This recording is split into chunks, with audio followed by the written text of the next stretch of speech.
Have you ever wondered why we buy things we don't truly need? Like a lot of things we buy, if you really think about it, we don't really need those things. And right now we're going through hard financial times. Well, some people are. Um, and a lot of people are crying broke. They don't have any money. They cannot afford things. But, I was thinking this morning, I am Generation X. I'm 48 years old. And honestly, I was thinking that Generation X has no excuse as why we don't own homes, why we don't have retirements, why we're broke, why we don't have any money. I just think that we really do not have that excuse. And I think the only generations who should be claiming they're broke can't buy houses our generation, our millennials and generation Z, right? X, I'm X, Z. Okay, millennials. So my daughter's 31. She would be considered a millennial. I have friends who are millennials. They really cannot afford to buy homes because by the time they were ready to buy homes in their 20s, late 20s, things just got out of control, especially with COVID. But if you think about Generation X, me, I've been in our home for 13 years. So, 13 years ago, 20 years ago, we could have bought homes that are still affordable today. For example, our mortgage is still not $2,000 a month. So we're living in a home 13 years where my husband is still paying a little bit under $2,000 for our mortgage, taxes, and insurance. Now, we bought our home 13 years ago for $250,000. I'm in New Jersey. There are no decent homes in New Jersey for $250,000. Okay. Which is why, for me, I think millennials are the ones should be crying about they can't afford homes. Millennials are the ones should be crying who it's so expensive they don't have any savings for retirement. But Generation X, my age group, if you are up to 50 years old, I just think that you don't have any excuse. And I think we don't have an excuse because Generation X, we bought a lot of crap. Keeping up with the Joneses, Louis, Chanel, no savings, no investment, no retirements. I've been at my job for 20 years. So I've known people for 20 years. And for 20 years, I've been telling them, girl, get you a 457, put a little extra money away. No, they said they can't afford it. This was 20 years ago. And so now I'm at the age where I'm talking about, hey, I'm getting ready to retire. I'm going to be retiring soon. And they're like, well, how are you able to retire? And of course, they always run over to my husband and said, that's because you have a husband. But if I had a husband or not, I would still retire early at 52 years old. When I turned 52, because I would have put in my 25 years, and I can get my pension with a 3% penalty for the next 3 years until I get to 55. But in addition to my pension, and I know a lot of people do not have a pension these days, I also put extra money away from our 457. And guess what, y'all? My 457 is more than what I've put in my pension because the pension, I guess they're not putting it in the market. My pension is exactly what I have put in it. Whereas my 457 is invested in the market and it has opportunities to grow. So I'm just listening to people and I'm like, no, no, no, no, no. Gen X, y'all took out a lot. We're taking out $20,000, $30,000 extra a semester to buy cars and apartments you couldn't afford. You're buying, living in style, going over vacationing 2, 3 times a year on a credit card. Now you're in credit card debt, and your student loans are weighing you down because you were trying to keep up with the Joneses, and you were buying things you could not afford. I have people who used to laugh at me because I shop at Marshall's, Dress Barn, Target, clearance now. They would laugh at me. They laughed at me when I bought my shoes at Payless. And what was the other place? Payless and Mm, Payless, and there was another shoe store. Those same people are crying about being burdened down with credit cards and student loans. But you know what I was doing? I was paying off my student loans, but I was wearing Payless shoes. Ain't nothing wrong with my feet. Y'all see my feet? I got beautiful toes. I said if I ever go broke, God forbid, run out of money, I could sell toe pictures. That is how beautiful my feet are. There's nothing wrong with my feet. I have beautiful feet, beautiful toes. And I go get manicure, pedicure at least once a month. There's nothing wrong with me buying my purses from Target and Marshalls and Burlington's. My stuff was kept safe.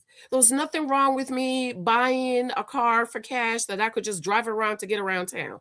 I wasn't driving around in BMWs and expensive cars. I wasn't living in expensive apartments I cannot afford because I had a plan for my life. And that plan for my life is I'm going to live way below my budget, my income, so that I can save for my future. So I am just really annoyed that Generation X is crying about how broke we are when we had opportunities to create a healthy financial path. Like, I really do not want to hear it. Now, millennials, yes, I will listen to them cry all day. I have friends who are millennials. I listen to them all day. I encourage them. I send them houses pictures all the time because they truly came up in a time where they didn't get a chance to buy a home. But you cannot tell me, Generation X, you didn't have the opportunity.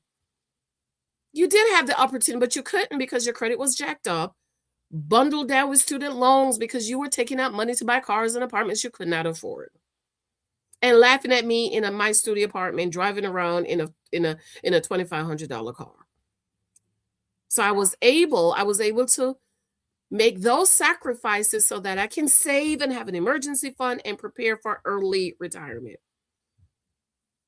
So there's this article in Psychology Today, and it's an old article, but I thought it was interesting about why do we buy the things we really need, right? I have friends who will go to Starbucks every day. Nope, I'm gonna go to Dunkin' Donuts and get my large Dunkaccino for $2.99. And I am not one of those people who believe I have to give up everything. Like, I am not going to give up my $2.99 large Dunkaccino because it helped me to feel better and get through my day. I think it's the major things that you do, as in having apartments you cannot afford, taking out too much student loans that you didn't need and didn't afford, driving around in an expensive car that you can't afford and you don't need. I think those are the things that keep us broke. But my $2.99 Dunkaccino does not keep me broke.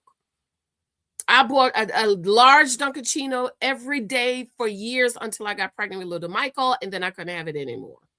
And then after that, I would get it once in a while because my taste had changed for it. But my $2.99 Dunka wasn't keeping me broke or poor or keeping me from investing.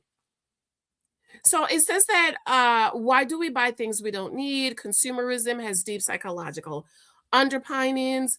Most of what we buy is not necessary. Most of us devote much time and effort to be able to afford to buy unnecessary things. Consumer culture may offer the means to establish and express our identity and feel a sense of power, right? A Maslow hierarchy of human needs famously show we don't need a whole lot of physically survive in our modern age. Food, shelter, and clothing are the essential. And fortunately, most Americans can scrape together enough money to pay for those things. Healthcare is sadly a whole different story. There are lots of other things that are not strictly essential, but are certainly good to have to operate in society. Soap, for example, is highly recommended. That's funny. Beyond that, however, much of what we buy is not necessary to survive. We don't need $5 coffees, right? Those $5 coffees, this article was written 2022, they are $10 and $12 today. I could never buy that, okay? 10 or 20 pairs of shoes. I do have a lot of shoes, a television or a Tesla. I have televisions. I don't have a Tesla. But almost all of us are literally invested in non-essential consumption, begging the question why that is so. One might even say that buying things that we don't need is the basis for our way of life, Grounded in consumer capitalism, we work to earn money to spend on stuff and experiences that we mostly want rather than need. An endless economic cycle that generally determines how we use the limited time that we have on earth. Theories abound about why we like to buy things we don't need, even though doing so exact a heavy price on our lives. The first explanation is that we are, perhaps more than anything else, consumers make it sensible that we look to the marketplace to find fulfillment and happiness, right? So you buy the $10,000 pair of shoes because it makes you feel happy and it feels good, but you do not have $10,000 in your retirement account, in your savings, or in your emergency fund. And that was the thing for me, like, how am I gonna spend $10,000 on a pair of shoes, but I don't have $10,000 in my savings or my retirement fund? Okay. So we think it's gonna make you happy, but does it really make you happy? Because then when a new one come out, you're gonna need that one because that makes you happy. Having more stuff costs more money, as does having more expensive stuff, creating the sense that there is always something else and are better to buy. While certainly good for the economy and temporary reward, there's abundant evidence to suggest that this consumption-based model of life is not the best way to realize enduring satisfaction and contentment and our full potential in such a way. So the Apostle Paul said we should be what? Content in everything we do. In whatever situation you are, be content. Social status clarity has much to do with buying unnecessary things, how one is perceived by others relies heavily on one's brand portfolio, right? So for me, I didn't care what they thought about me. I didn't care.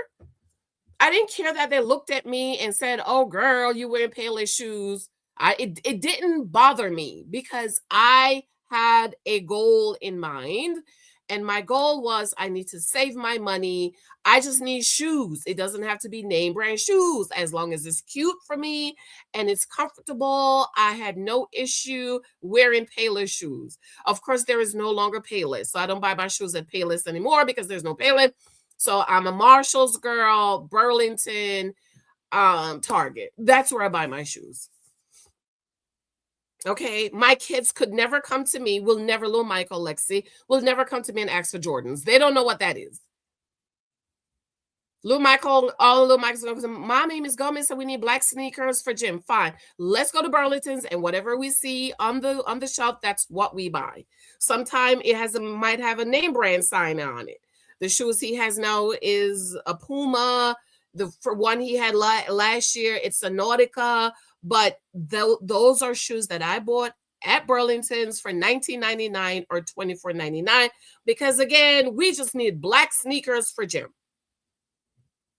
No, I'm not going to buy my 10-year-old son 300 pairs of Jordan. He goes to a private school. He wears black shoes and he needs to go to college and he will not be one of the little black boys crying that mama didn't save no money for college.